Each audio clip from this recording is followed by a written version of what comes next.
এই দুর্গাপূজা নিয়ে আমাদেরকে সবাইকে আমরা একসাথে কাজ করতে হবে।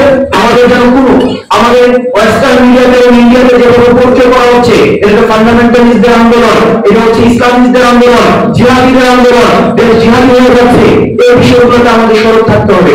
আমি আজকে আসার সময় রিপোর্ট করছিলাম যে ইন্ডিয়ার নতুন একটি প্রজেক্ট হাতে নিয়েছে, সেই প্রজেক্টের মধ্যে লেফটিস্টদের সাথে উপস্থাপন করা হবে মূলত, এবং এই গভর্নমেন্টে বেশিরভাগ সময় হিজবুত তাহরির এবং ইসলামিস্ট যে দলগুলো রয়েছে তাদের সাথে এফিলিয়েটেড দেখানো হবে, এবং এটা দেখানোর মধ্য দিয়ে বোঝানোর চেষ্টা করা হবে দেশটা মূলত ফান্ডামেন্টালিস্ট হয়ে যাচ্ছে। কিন্তু আমরা আমাদের জায়গা থেকে স্পষ্ট করতে চাই আমাদের দেশটা ফান্ডামেন্টালিস্ট মৌলবাদী বা যে যারা আমরা যে বিভিন্ন সময় তাদেরকে ত্যাগ করা হয়, ব্রেন দেওয়া হয়, এমন না। এটা সবার আন্দোলন ছিল, এটা শুধুমাত্র 30 মিলিয়ন বাচ্চারা এখানে নেমে আসছে, এখানে হচ্ছে ইউনিভার্সিটির বাচ্চারা নেমে আসছে, শ্রমিক নেমে আসছে, মজুর নেমে আসছে, পাবলিক ইউনিভার্সিটি, প্রাইভেট ইউনিভার্সিটি, এটা কি সার্বজনীন আন্দোলন। সুতরাং এই বিষয়গুলোতে আমাদের সবসময় সচেতন থাকতে হবে।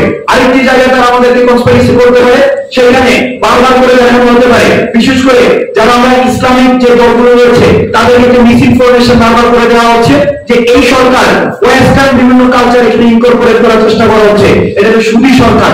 এভাবে আমাদের যে জাতীয় ঐক্য ইতিমধ্যে প্রতিষ্ঠিত হয়েছে, এই জাতীয় ঐক্যকে আমাদের বিনষ্ট করার চক্রান্ত, এটা রয়্যাল প্রজেক্ট আমাদেরকে করে তারা আবার ইন্টারভেন করার চেষ্টা করা হবে। সুতরাং ডোমেস্টিক যত ধরনের কনস্পাইরেসি রয়েছে, ইন্টারন্যাশনাল যত ধরনের কনস্পাইরেসি রয়েছে, এই কনস্পাইরেসির বিরুদ্ধে আমাদের সবসময় সচেতন থাকতে হবে। আমাদের আন্দোলন শেষ হয়ে যায় নাই, আমরা হয়তো ধরে নিয়েছি আমাদের আন্দোলন শেষ হয়ে গিয়েছে। 5 তারিখের পুরো আন্দোলন ছিল, এখন 5 তারিখের পরবর্তী পুরো সময়টা আরেক ধরনের আন্দোলন, এবং সেটা হচ্ছে ঘটনার আন্দোলন, এবং এই আন্দোলনটি হচ্ছে দীর্ঘস্থায়ী, এবং সেটা আমাদের সবসময় করে দিতে হবে।